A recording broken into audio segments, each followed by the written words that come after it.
তো হ্যালো বন্ধুরা, welcome to my channel. আমি জয়ন্ত ধারা, তোমরা দেখছো ডাব্লিউবি ফ্রি টিউশন। তো আজকে আমরা আলোচনা করব দশম শ্রেণীর গণিত পার্ট 2।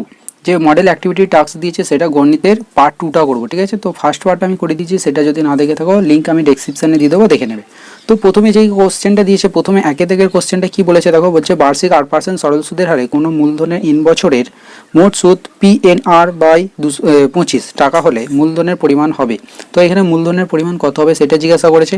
তো প্রথমে আমি কি করি, ধরি আসল টাকা সমান x টাকা, ঠিক আছে। তো এখানে আসল টাকাটা বার করতে দিয়েছে, তাহলে আমরা ধরে নিলাম আসল টাকাটা x, ঠিক আছে। তো সুদের সূত্র আমরা কি জানি, সরল সুদের ক্ষেত্রে সূত্র কি হয়, PTR বাই 100। তো এখানে P মানে হচ্ছে আসল টাকাটা, প্রিন্সিপাল, x টাকা ধরেছে, আর হচ্ছে 8% সরল সুদে ইন বছরে এটা হবে, ঠিক আছে। এটা হচ্ছে সুদ। সরল সুদের ক্ষেত্রে যদি x টাকা হয় তার সুদ হবে এই টাকাটা, ঠিক আছে। এবার ওরা শর্তানুসারে বলে দিয়েছে কি, বলেছে এই যে সুদ বেরোলো সেটা হচ্ছে তোমার এখানে PNR বাই 25 এই টাকাটা, ঠিক আছে। তাহলে আমি লিখতে পারি কি PNR বাই 25 সমান এই সুদটা, ঠিক আছে। তো এই সূত্রটা বসিয়ে দেওয়ার পর এখানে যেগুলো কাটছে সেগুলো কেটে দিচ্ছি, আর কেটে গেল, এন কাটলো, 25 দিয়ে 100 কাটলাম 4। তো এরপর কি করবো, কোনাকুনি গুণ করবো, পি পড়েছিল এখানে 4 পড়েছিল, 4 আর পি গুণ করে দিলাম, তাহলে কত হলো 4p। তাহলে এক্স ছিল, তাহলে এক্স সমান আমাদের বেরিয়ে গেল কত 4p। তো প্রথমটা কোশ্চেন অ্যান্সার হবে 4p। তো এরপরে দ্বিতীয় কোশ্চেনটা কি বলেছে দেখো, দুয়ের দাগের কোশ্চেনটা। দুয়ের দাগের কোশ্চেনটা কি বলছে, লম্ববৃত্তাকার চোঙ থেকে দিয়েছে, ঠিক আছে। তো দুটি লম্ববৃত্তাকার চোঙের উচ্চতার অনুপাত দিয়ে দিয়েছে 1:2 এবং ভূমির পরিধির অনুপাত বলে দিয়েছে 3:4 হলে তাদের আয়তনের অনুপাত নির্ণয় করি। তো এখানে জানতে চেয়েছে আয়তনের অনুপাত। তো এখানে দেখো উচ্চতার অনুপাত কত দিয়েছে 1:2। তো আমি উচ্চতাটাকে কি করেছি, অনুপাত থেকে ডাইরেক্ট ধরে নিয়েছি, যে ধরি লম্ববৃত্তাকার চোঙের উচ্চতা h 1 ছিল বলে শুধু h হয়েছে, আর 2 ছিল বলে 2h একক, ঠিক আছে। এখানে আমি ধরে নিলাম, ঠিক আছে। অনুপাত থেকে আমরা লিখে নিলাম উচ্চতা সমান h এবং আর একটা উচ্চতা 2h একক। এবার ব্যাসার্ধটাকে ধরে নিয়েছি, ব্যাসার্ধ সমান ধরেছি r1 আর দ্বিতীয় ব্যাসার্ধ ধরেছে r2, ঠিক আছে। তো অতএব এখানে দেখো যেহেতু পরিধির অনুপাত দিয়েছে, তাহলে আমরা পরিধির অনুপাতটা বার করে নিলাম। এই উচ্চতা এবং আর এর শর্ত বসে এইখানে আর এর মানটা পেয়ে গেছি যেহেতু, তো ব্যাসার্ধের মান পেয়ে গেছি, সেখান থেকে আমরা পরিধিটা বসিয়ে নিয়েছি, 2πr1 হবে, আর দ্বিতীয়টার ক্ষেত্রে 2πr2 হবে। এদের অনুপাত কত দিয়েছে 3/4। তো এইখান থেকে আমরা 2π কেটে গেল, r1/r2 সমান 3/4 এটা পেয়ে গেলাম, এটা শর্ত থেকে, এই যে 3:4 দিয়েছে সেখান থেকে। এবার যেহেতু আয়তন বলেছে, তো আয়তনের ক্ষেত্রে আমরা কি সূত্র জানি, πr² হয়, ঠিক আছে। লম্ববৃত্তাকার চোঙের আয়তনের সূত্র কি হয়, πr² হয়। তো প্রথমটার ক্ষেত্রে কি হয়, πr1 তার স্কোয়ার ইন্টু h, দ্বিতীয়টার ক্ষেত্রে πr2 স্কোয়ার 2h হবে, ঠিক আছে। কারণ কি এখানে h এর দ্বিতীয় ক্ষেত্রে hটা কত 2h, প্রথমটা h উচ্চতাটা। তো এইখানের মধ্যে যেগুলো কাটছে কেটে দিয়েছি, পাই কেটে গেল, এখান থেকে দেখো একটা h, এখান থেকে একটা h কেটেছে। তো এখানে আমরা পেলাম r1 square by 2r2 square, কারণ এখানে 2 ছিল এখানে r2 ছিল, 2r2 স্কোয়ার সমান সমান আমরা লিখবো কি, এইখান থেকে দেখো এখানে কিছু না মানে 1, তো এটাকে আমি বাইরের দিকে বার করে নিয়ে এসে হাফ করেছি। আর যেহেতু এখানে r1/r2 মানে আমরা আলাদাভাবে 3:4 পেয়ে গেছি, তো সেইখানে আমরা r1/r2 লিখে এটাকে আমরা করতে পারতাম এরকম 1/2 ইন্টু r1/r2 তার হোল স্কোয়ার। তো সেই হিসাবে r1/r2 মানটা বসিয়ে দিয়ে তার হোল স্কোয়ার করে দিয়েছি। তো এটার মান হবে 9, 3 3 9, 4 4 16 দিয়ে এটার মধ্যে গুণ করে দিয়েছি 9/32। তো এটা অনুপাত কত। তো এবার দেখো দুইয়ের দাগে দুইয়ের অঙ্কটা কি বলেছে, একটা জ্যামিতি থেকে চেয়েছিল, বলছে একটি বৃত্তের দুটি জ্যা AB এবং AC পরস্পর লম্ব, AB সমান 4 সেন্টিমিটার এবং AC সমান 3 সেন্টিমিটার হলে বৃত্তটির ব্যাসার্ধের দৈর্ঘ্য নির্ণয় করি। তো এটা বই থেকে দিয়েছে ধরতে গেলে, তো ব্যাসার্ধ নেই ওখানে, শুধুমাত্র এমনি নির্ণয় করতে দিয়েছে যে এই ব্যাসটা কত হবে। তো এখানে ব্যাসার্ধ বলে দিয়েছে, আমরা ব্যাসটা বার করে তার অর্ধেক করে দেবো। তো প্রথমে আমরা ছবিটা এঁকে নিয়েছি, ঠিক আছে। তো AB আর AC দেখো পরস্পর লম্ব মানে কি, এইটা হচ্ছে AB এবং এখান থেকে AC, তো এরা লম্ব মানে পরস্পরের উপর এরকম, লম্ব মানে একটা রেখার উপর আর একটা রেখা যখন এসে পড়ে তারা যদি 90 ডিগ্রি কোণ করে তখন আমরা বলবো পরস্পর লম্ব হয়ে আছে। তো এইখানে দেখো যেহেতু এটা ছেদ করেছে, তাহলে এটা কত ডিগ্রি কোণ হয়েছে, 90 ডিগ্রি কোণ হয়েছে, তাহলে এটা আমরা লম্ব ধরলাম। তো যখন এটাকে লম্ব হয়েছে, তো এইখানে কত ডিগ্রি কোণ হয়েছে 90 ডিগ্রি, তাহলে এটা কি দেখো এবার আমরা কি বললাম BC যোগ করে দিয়েছি, ঠিক আছে। তো BC যোগ করে দিলে এটা একটা কি সমকোণী ত্রিভুজ হয়ে যাচ্ছে। সমকোণী ত্রিভুজ হয়ে গেলে আমরা পিথাগোরাসের উপপাদ্য জানি, অতি স্কয়ার সমান লম্ব স্কয়ার প্লাস ভূমি স্কয়ার। তো এখানে অতিভুজ মানে লম্ব মানে কত 4, ABটা, আর ভূমি মানে কত 3, তো 4 স্কয়ার প্লাস 3 স্কয়ার, এখানে কত 16 9 সমান সমান 25 বেরোলো। তাহলে অতিভুজ স্কয়ার ছিল, তাহলে এটা কি হবে রুট হবে, তাহলে এটা রুট হয়ে গেলে তাহলে কত হবে, এটা 5 হবে, ঠিক আছে। তাহলে আমরা এসির মানটা কত হয়ে গেলাম 5, ওকে। তো এটা কি পেলাম, এসিটা এইখান থেকে বরাবর এইখানে অবধি আছে, তো এটা যদি ব্যাস হয় তাহলে ব্যাসার্ধ 2.5 সেন্টিমিটার হবে, ওকে। নেক্সট অঙ্কটা দেখো কি বলে দিয়ে সুদতে দিয়েছে, ঠিক আছে। তো কোনো মূলধনের 2 বছরের সরল সুদ এবং চক্রবৃদ্ধি সুদ যথাক্রমে 8,400 টাকা আর বলে দিয়েছে 8,652 টাকা হলে মূলধন ও বার্ষিক সুদের হার কত। তো এটা কি সরল সুদ বলে দিয়েছে এবং চক্রবৃদ্ধি সুদ দিয়ে দিয়েছে। তো এটা আমাদের দুটো সমীকরণ গঠন করে সমাধান করতে হবে।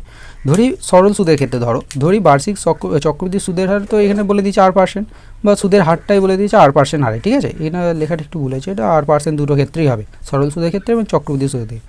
তাহলে সরল সুদের ক্ষেত্রে কত হবে, সরল সুদ সমান আমরা কি জানি PTR/100। পিটা আমরা আসল ধরেছি, টিটা আমরা সময় ধরেছি এবং আর এর মান বলে দিয়েছিল কত 2%। আর সরি এখানে হবে তোমার এটা আর হবে, ওকে, এটা আর হবে, এটা টাইমটা বলে দিয়েছে। তো এখানে টাইমটা 2 বছর, ওকে। তো টাইমটা 2 বছর বলে দিয়েছে A/100, এইটা সমান কত টাকা সুদ পেয়েছে আমরা জাস্ট এখানে বলেই দিয়েছে, যেহেতু 8,400 টাকা, তো আমরা এটা সমান 8,400 লিখে দিলাম, ঠিক আছে। এটা কি প্রথম সরল সুদের ক্ষেত্রে, ওকে। তো এরপরে কি বলেছে চক্রবৃদ্ধি সুদের ক্ষেত্রে কত টাকা চক্রবৃদ্ধি সুদ হয়েছে 8,652 টাকা। প্রথমেই তোমাকে মাথায় রাখতে হবে যে চক্রবৃদ্ধি সুদ মানে কি জানি, আসল প্লাস যেটা হয় সুদ, এইটা পেয়ে লাস্টে যেটা আমরা পাই সেটাই হচ্ছে সমূল চক্রবৃদ্ধি, ঠিক আছে। মানে এই টাকাটা পাবো, আসলও পাবো প্লাস তার সাথে সুদটা একসাথে অ্যাড হয়ে বেরোয়, ওকে, এটা মনে রাখবে। এরপরে তাকে চলে আসো 8% সরল সুদের হারে আমরা ধরেছি 2 বছরে। এবার সমূল চক্রবৃদ্ধি কী হয়, সমূল চক্রবৃদ্ধি সূত্র হচ্ছে P/1 + R/100। এবার টাইমটা বলে দিয়েছে, এখানে n হয়, যেহেতু টাইম বলে দিয়েছে 2 বছর, আমরা এখানে বসিয়ে দিলাম 2 সমান এত টাকা। তো 2 বছরের চক্রবৃদ্ধি সুদ, এটা হচ্ছে তোমার সূত্রটা যদি লিখতাম এটা। এবার 2 বছরের চক্রবৃদ্ধি সুদ কত, সুদ আমরা জানতে গেলে কী হবে, যেটা সমূল চক্রবৃদ্ধি বেড়েছে সেটা থেকে আসলটা বাদ দিয়ে দেবো। ধরো এখানে সমূল মানে হচ্ছে অ্যামাউন্টটা, তো অ্যামাউন্টটা আমরা জেনে অ্যামাউন্ট বলে দিয়েছি P/, এটা। তো এখানে সুদ বার করতে গেলে কী হবে, এই অ্যামাউন্ট থেকে আসলটা বাদ দিতে হবে, তাই তো। তাহলে সুদ সমান আমরা লিখতাম কি, এই অ্যামাউন্ট মাইনাস যে আসলটা জমা দিয়েছি সেটা। তো সেটা করার জন্য আমরা এখানে চলে এলাম, চক্রবৃদ্ধি সুদ কত বেরিয়েছে সেটা বার করার জন্য দেখো এখানে কী করলাম, P/1 + R/100 × 2, এটা পাওয়ার 2 করেছি। তো এই পোর্শনটা সমূল চক্রবৃদ্ধি 2 বছর কত বেরোচ্ছে সেটা, মাইনাস আসলটা বাদ দিলাম। তো এই আসলটা বাদ দিলে আমরা পেয়ে যাবো কি চক্রবৃদ্ধি সুদ। তো এটা কী বেরোলো, P/R/100 ব্র্যাকেটের মধ্যে 2 প্লাস, এখান থেকে এটা কী করবে, A + B তার হোল স্কোয়ারের সূত্র ভাঙলে দেখবে এইভাবে আসবে একটা, ঠিক আছে। 2 এটা একবারে করে দিয়েছি, 2 + R/100 এত টাকা। তো এই টাকাটা কী পেয়ে গেলাম, 2 বছরের চক্রবৃদ্ধি সুদ, ঠিক আছে। এইখানটা খেয়াল রাখবে, এটা কিন্তু A + B তার হোল স্কোয়ার আকারে ভাঙতে হবে, ভাঙার পর দেখবে একটা সমাধান আসবে, ঠিক আছে। তো অনুসারে আমরা বলেছিলাম প্রথমেই সূত্রটা, সরল সুদের ক্ষেত্রে সূত্র আমাদের বলে দিয়েছিল, তাহলে আমরা সুদ যে সূত্রটা পেয়েছিলাম সেটা বসিয়ে আমরা এটা লিখতে পারি, লিখে দিয়ে এটাকে 1 নম্বর সমীকরণ করে দিয়েছি। আর দ্বিতীয় ক্ষেত্রে চক্রবৃদ্ধি সুদের ক্ষেত্রে যে সূত্রটা পেলাম সমূল থেকে তোমার আসলটা বাদ দিয়ে যে সূত্রটা পেলাম সেটা সমান কত 8,652 টাকা বলে দিয়েছিল, ওকে। তো এরপরে কী করবো, এই 2 নম্বরকে 1 নম্বর সমীকরণ দিয়ে ভাগ করে দিয়েছি, ঠিক আছে। তো ভাগ করার ক্ষেত্রে দেখো PR এটা যেমন আছে লিখলাম, আর নিচে এটা লিখলাম সরল সুদেরটা। লেখার পর এখানে কী করবো, এখানে দেখো PR যদি কেটে দিই, 100 কেটে গেলে উপর থেকে তাহলে এই অংশটা পড়ে থাকবে আর নিচের থেকে 2 পড়ে থাকবে, ওকে। তো এইটা সমান আমরা লিখলাম, এদিকে যেটা ভাগ ছিল 86,000, যেহেতু ভাগ করেছি সেহেতু বাঁ দিকের সাথে ডান দিকটাও ভাগ আকারেই বসবে, ঠিক আছে। তো সেই হিসাবে অ্যামাউন্টটা আমরা এখানে ভাগ করে দিচ্ছি, ওকে। তো এরপরে কী করলাম দেখো, এটা সরল করে দিলাম, এটা 200 হবে প্লাস R/100 হতো, ইন্টু এটাকে উপরে নিয়ে গিয়ে হাফ করেছি, ঠিক আছে। এর তলে কিছু না, একটা উপরে যেত আর 2টা নিচে থাকতো, ওকে। সমান এইটা হবে। তো এখানে এবার কাটাকাটি করলাম, কাটাকাটি করার ক্ষেত্রে দেখো এখানে কী করলাম, তো এটাকে কী করেছি, প্রথমে 2টো শূন্য কেটেছি, 2 দিয়ে একে কেটে 42 করেছি। তো 42 দিয়ে ডাইরেক্ট উপরেরটাকে ভাগ করেছি, ভাগ করলে 206 বেরোবে, ওকে। তো এবার দেখো উপরের অংশটা পড়েছিল 200 + R, তো 200 + R সমান 206 লিখেছি। তো R সমান কী হবে, 200টা বাঁ দিকে কী হয়েছে যোগ হয়ে আছে, ডান দিকে গেলে এই অংশটা থেকে বিয়োগ হয়ে যাবে, তো বিয়োগ করে দিলাম। তাহলে R সমান কত পেয়ে গেলাম 6। তাহলে সুদের হারটা আমরা পেয়ে গেছি 6% সরল সুদের হারে, ওকে। এত দূর বোঝা গেছে। এরপর আমাদের নির্ণয় করতে হবে আসল টাকাটা কত ছিল। যেহেতু 6% সরল সুদ পেয়ে গেছি, তো 6% সরল সুদের হারে পেয়ে গেছি, বা সুদের হারটা পেয়ে গেছি 6% হারে। তো আমরা যে কোনো একটা শর্ততে বসিয়ে সরল সুদের ক্ষেত্রে বসাতে পারি, চক্রবৃদ্ধি। তো সরল সুদের ক্ষেত্রে বসিয়ে দিই। তো 1 নম্বর সমীকরণ বসিয়ে দেখো 1 নম্বর সমীকরণটা কী ছিল, 2PR/100 সমান 8,400। তো এখানে আমরা কী করলাম, তোমার 6-এর মানটা বসিয়ে দিচ্ছি, 6-এর সাথে এখানে 2 গুণ হয়ে যাবে, তো 12P হবে বাই 100। তো এটা কোনাকুনি গুণ করে দিয়ে দেখো 8,400 × 100 করেছিলাম, আর 12টা P এর সাথে কী হয়েছিল গুণ, তো নিচে এসে এদিকে ভাগ হয়ে গেছে, ওকে। তো একবার 12 দিয়ে কেটেছি, 7/84 2 শূন্য মানে 700 হলো, 700 এটা গুণ করলে এটা হবে, তাহলে 70,000 টাকা। তাহলে উত্তর কত বেরোলো, 70,000 টাকা, ঠিক আছে। আসলটা পেয়ে গেলাম 70,000 টাকা। এরপরে দেখো 4 দাগের অঙ্কটা, 4 দাগের অঙ্কটা দীঘা সমীকরণ থেকে দিয়েছে। তো বলেছে যদি a x square plus b x plus c সমান 0 হয় তো দ্বিঘাত সমীকরণের বীজদ্বয়ের অনুপাত 1:r হয়, তবে দেখা হয় যে r প্লাস 1/r তার হোল স্কোয়ার সমান বি স্কোয়ার বাই এসি। ওকে, তো এটা প্রমাণ করতে হবে। তো প্রথমে দ্বিঘাত সমীকরণের বীজদ্বয় আমরা ধরে নিলাম আলফা এবং আর আলফা। কারণ এটা কেন ধরলাম, এখানে যেহেতু বীজদ্বয়ের অনুপাত 1:r ধরেছে, তো এইখানে অনুপাত থেকে আমরা ডাইরেক্ট সংখ্যা হিসাবে ধরে নিয়েছি। তো এটাকে আলফা দিয়ে গুণ করছে আলফা বেরোলো, আর এটাকে আলফা দিয়ে গুণ করলে আর আলফা হবে। ওকে, এতদূর ক্লিয়ার। এবার তোমাকে দ্বিঘাত সমীকরণের আমি সব ভিডিও করিয়েছি, কিছু ভিডিও 1.2 1.3 করে করাচ্ছি, তো সেইগুলো দেখে নেবে, ঠিক আছে। তো সেখান থেকে কিছু হলেও বুঝতে পারবে। তো একবার চলে এসো অঙ্কটায়। দেখো এখানে আমরা জানি দ্বিঘাত সমীকরণের বীজদ্বয়ের যোগফল সমান কী হয়, মাইনাস বি বাই এ হয়। এই সমীকরণটা থেকে মাইনাস বি বাই এ ধরেছি।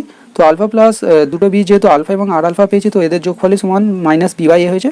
তো কিন্তু আলফাটা কমন নিয়ে 1 প্লাস আলফা আর করেছি সমান মাইনাস বি বাই এ করতে হবে, ঠিক আছে। তো এবার কি করলাম, দুদিকটা স্কোয়ার করে দিয়েছি, ঠিক আছে, দুদিকটা বর্গ করেছি। তো আলফা স্কোয়ার হবে, এটার পুরোটা স্কোয়ার হবে সমান B square by A square হবে। ওকে, এত দূর বাজে এটা জাস্ট সমষ্টিটা থেকে বেরোলো, ঠিক আছে। এরপরে আমরা করব কি, গুণফল থেকে করব। গুণফল সমান কি জানি, দুটো বীজের গুণফল আলফা ইন্টু আর আলফা হবে, এটা সমান সি বাই এ হয়। তাহলে এটা গুণ করলে আলফা স্কোয়ার আর সমান সি বাই এ, এটা হয়ে গেল। তো এটা আমরা 3 নম্বর সমীকরণ ধরলাম। এরপরে কাজ কি, 2 নম্বরকে 3 নম্বর দিয়ে ভাগ করে দেবো।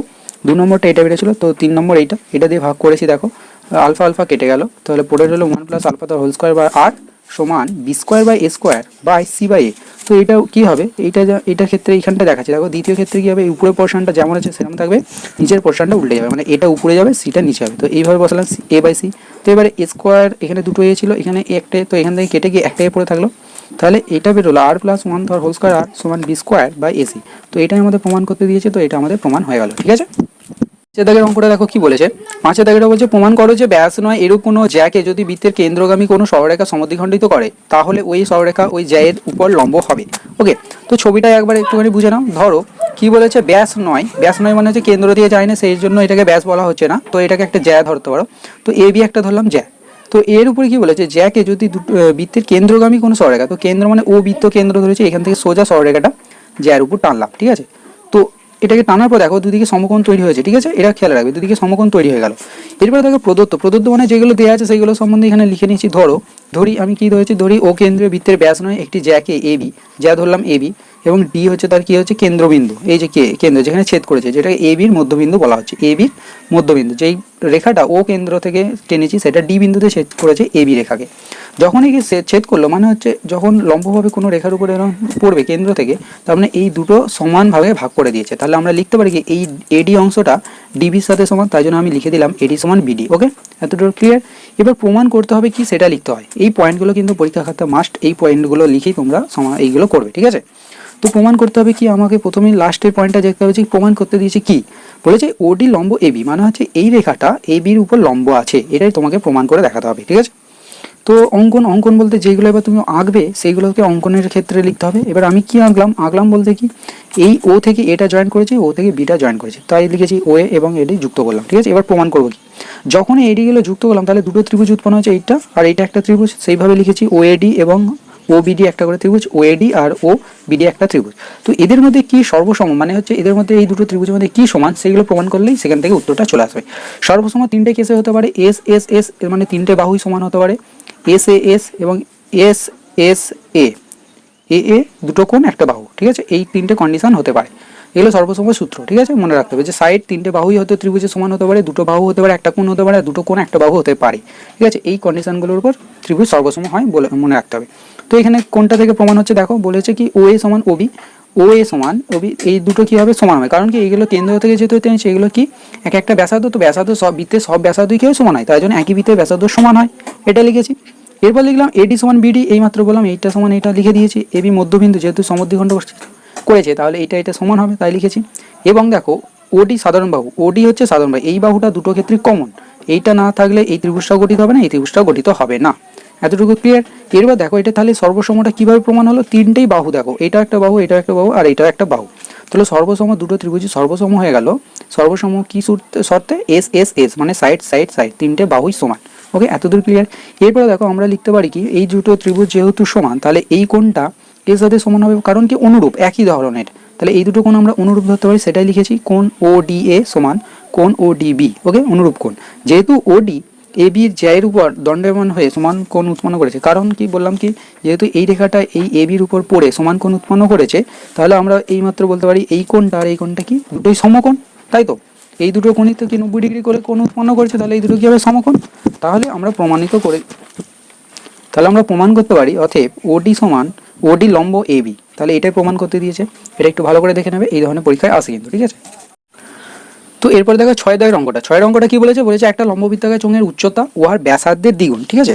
যদি উচ্চতা 6 গুণ হতো তবে চোঙটির আয়তন 539 অর্থাৎ 539 ঘন ডেসিমিটার বেশি হতো। চোঙটির উচ্চতা কত? তো দুটো কন্ডিশন দিয়েছে, একবার বলছে উচ্চতাটা তার ব্যাসার্ধের দ্বিগুণ, আর একবার বলছে উচ্চতাটা তার 6 গুণ, ব্যাসার্ধের 6 গুণ। ওকে, তো দুটো কন্ডিশন ক্ষেত্রে বসিয়ে আমরা কি করব, দুটো আয়তন বার করে প্রথম যেটা বেশি হচ্ছে সেটা থেকে প্রথমটা বাদ দিয়ে দেবো। দেখো কিভাবে করেছি, দুটি লম্ববৃত্তাকার চোঙের ব্যাসার্ধ ধরে নিচ্ছি আর, তাহলে উচ্চতা প্রথম ক্ষেত্রে ঠিক আছে, উচ্চতা তাহলে কত হবে, এইচ সমান কত হবে, যেহেতু দ্বিগুণ বলেছে তাহলে ব্যাসার্ধের দ্বিগুণ হবে 2r। ওকে, সেক্ষেত্রে তাহলে আমরা লিখবো যে এই ক্ষেত্রে আয়তন কত হচ্ছে সেটা বসিয়ে বার করে নিই। তাহলে আয়তনের সূত্র কি, পাই আর স্কোয়ার এইচ। তো পাই আর স্কোয়ার ইন্টু এইচ এর জায়গায় আমরা কি পেয়েছি, 2r পেয়েছি, তাই জন্য 2r বসেছি। ওকে, তাহলে কি করবো, 2টা আগে এলো, তো এখানে গুণ করলে পাই বসলো, আর স্কোয়ার এখানে একটা আর ছিল, তাহলে আর কিউ হয়ে গেল। তাহলে এটা প্রথম ক্ষেত্রে আমরা কি পেলাম, বৃত্তটা এই লম্ববৃত্তাকার চোঙের আয়তন পেলাম। ওকে, এবার দ্বিতীয় ক্ষেত্রে বলেছে ব্যাসার্ধ তো আর বলেছে, কিন্তু উচ্চতাটা কি বলছে, ব্যাসার্ধের কত গুণ, 6 গুণ। ওকে, তো 6 গুণ হয়েছে, তো এই ক্ষেত্রে আয়তন কত হচ্ছে সেটা বার করো। পাই আর স্কোয়ার ইন্টু এইচ হয়, আমরা জানি পাই আর স্কোয়ার লিখলাম, এইচ এর মান আমরা যেহেতু 6 আর পেয়েছি 6 আর বসিয়ে দিয়েছি। ওকে, সংখ্যাটা আগে লিখতে হয়, পাই আর স্কোয়ার এখানে আর, তাহলে আর কি হয়ে গেল। তো এটা দ্বিতীয় ক্ষেত্রে কি পেয়ে গেলাম, আয়তন। এবার শর্তানুসারে বলেছে এই দ্বিতীয় ক্ষেত্রটা বেশি, কত ঘন ডেসিমিটার, 5339 ঘন ডেসিমিটার বেশি। তাহলে এইটা থেকে আমরা প্রথমটা বাদ দেবো, তাদের ডিফারেন্সটাই কত, 539। ওকে, আমি 5000 বলে ফেলছি, সরি 5039, এই 539। ওকে, কিছু মাইন্ড করো না, এটা অসুবিধা হয়ে গেছে, সরি। তো এবার দেখো আমরা কী করলাম, এটা থেকে প্রথমটা বাদ দিলাম, 2 পাই আর কিউ বাদ দিলে তাহলে পড়ে রইলো 4 পাই আর কিউ। ঠিক আছে, এটা সমজাতীয় বলে তাই জন্য এদের মধ্যে বিয়োগ হয়ে গিয়ে 4 পাই আর কিউ হয়েছে। ওকে, তো এরপর কী করবো, 4 পাই কিউ আর কিউ সমান আমরা লিখবো 539/4 পাই। ওকে, তো এবার কী করলাম, পাইটাকে 22/7 হিসাবে রাখলাম, তাহলে 22/7 করলে এটা গুণ হয়ে, এটা ভাগ হয়েছিল উপরে গিয়ে গুণ হয়ে গেল, তাহলে টোটাল বেরোলো 539 অর্থাৎ 539/7/4 × 22। তো এরপরে এটাকে 11 দিয়ে কেটেছি, 11 দুগুণে 22, 11 49 এটা হয়, ঠিক আছে, 539। ওকে, তাহলে লাস্ট বেরোলো 49 × 7/4 × 2, এটা রেখে দাও। এবার এখানে চলে আসো আর কিউ সমান, তাহলে এইটা বেরোলো, তাহলে আর কিউ সমান যদি এটা হয় তাহলে আমরা এটাকে ভেঙে দিলাম, 49কে ভেঙেছি 7 × 7 × 7, 2 × 2 × 2, 4কে দুটো ভাগে ভাগ করে 2 × 2 করেছি। তাহলে দেখো এবার ঘনমূল আছে, ঘনমূল করলে 3টের জন্য একটা আসে, এখানেও 3টের জন্য একটা আছে, 7/8, তাহলে আর এর মানটা পেলাম 7/2। তাহলে উচ্চতাটা কত হবে, উচ্চতা প্রথম ক্ষেত্রে বসিয়ে দাও, প্রথম ক্ষেত্রে বলেছে ব্যাসার্ধের দ্বিগুণ, তাহলে 2 × r হয়, তাহলে আর এর মান যেহেতু পেয়েছিলাম 7/2, তাহলে 2 × 7/2 করে তাহলে 2 কেটে গেল, উত্তর বেরোলো 7 ডেসিমিটার। তাহলে উচ্চতাটা কত ছিল, 7 ডেসিমিটার। তো এত দূর, তো থ্যাংক ইউ ফর ওয়াচিং।